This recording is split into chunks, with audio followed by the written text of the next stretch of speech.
नमस्कार, I'm a senior consultant gynecologist Dr. Preeti Vijay, practicing in Kolkata, Healthcare Super Speciality। आज हम बात करेंगे इमरजेंसी कॉन्ट्रासेप्टिव पिल्स के बारे में। कॉन्ट्रासेप्टिव पिल्स दो तरह की होती हैं, एक तो रेगुलर होती हैं, एक इमरजेंसी कॉन्ट्रासेप्टिव पिल्स होती हैं। रेगुलर पिल्स जो हमेशा 21 डेज रेगुलरली आपको लेनी पड़ती है, और इमरजेंसी पिल्स यानी कि जो सिर्फ इमरजेंसी में आप यूज कर सकते हैं, जो कि नाम ही अपने आप में बता रहा है कि इमरजेंसी अगर है तो आप इसको यूज कर सकते हैं। अनप्रोटेक्टेड इंटरकोर्स के बाद में आप इस मेडिसिन को ले सकते हैं। इसको कई नामों से जाना जाता है, अनवांटेड 72, प्रिवेंटॉल, मॉर्निंग आफ्टर पिल्स या प्लान बी। पर मॉर्निंग आफ्टर पिल्स नाम एक तरीके से मिसनॉमर ही है, क्योंकि जितना जल्दी आप ये मेडिसिन लेंगे उतना ज्यादा इसकी एफिकेसी होगी। आप अगली सुबह तक का इंतजार नहीं करें। इस मेडिसिन को लेने का तरीका क्या है? जितना जल्दी पॉसिबल हो उतना जल्दी आफ्टर अनप्रोटेक्टेड इंटरकोर्स आपको ये मेडिसिन लेना है। विद इन 72 आवर्स आप ये मेडिसिन ले लेंगे, लेकिन जितना जल्दी लेंगे उतना ज्यादा एफिकेसी बढ़ेगी और फेलियर ऑफ कॉन्ट्रासेप्शन जो है वो नहीं होगा। अब इसके बारे में हम बात करेंगे कि इसके साइड इफेक्ट्स क्या क्या हो सकते हैं।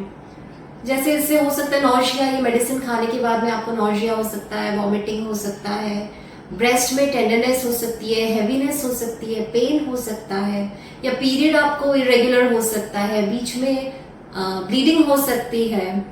अगर नेक्स्ट पीरियड ये मेडिसिन खाने के बाद अगर आपका पीरियड मिस होता है तो आपको अपने डॉक्टर से, अपने गायनेकोलॉजिस्ट से कंसल्ट करना चाहिए। अब बात करते हैं कि ये मेडिसिन वर्क कैसे करती है।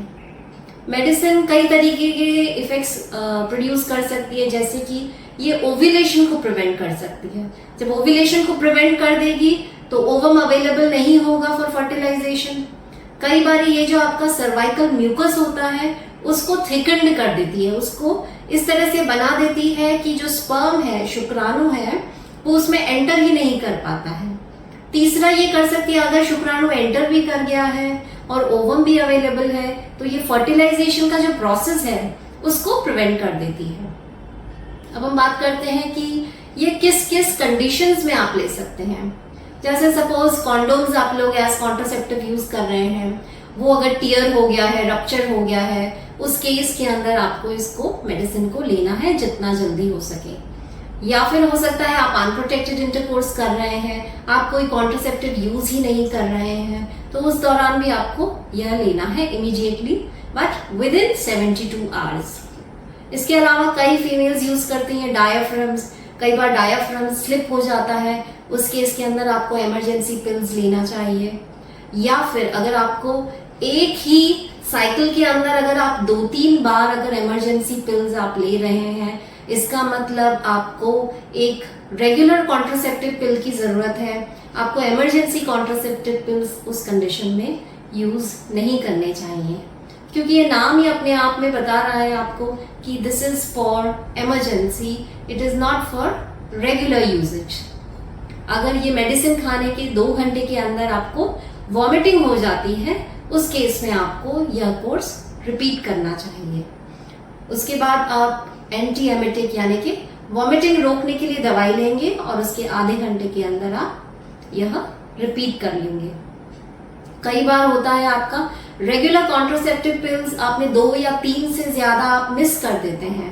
जो 21 डेज का जो मेडिसिन रहता है वो आपने मिस कर दिया, उस केस के अंदर भी आपको यह इमरजेंसी कॉन्ट्रासेप्टिव पिल ले लेनी चाहिए, और फिर नेक्स्ट साइकिल से आप अपना रेगुलर कॉन्ट्रासेप्टिव पिल स्टार्ट कर सकते हैं।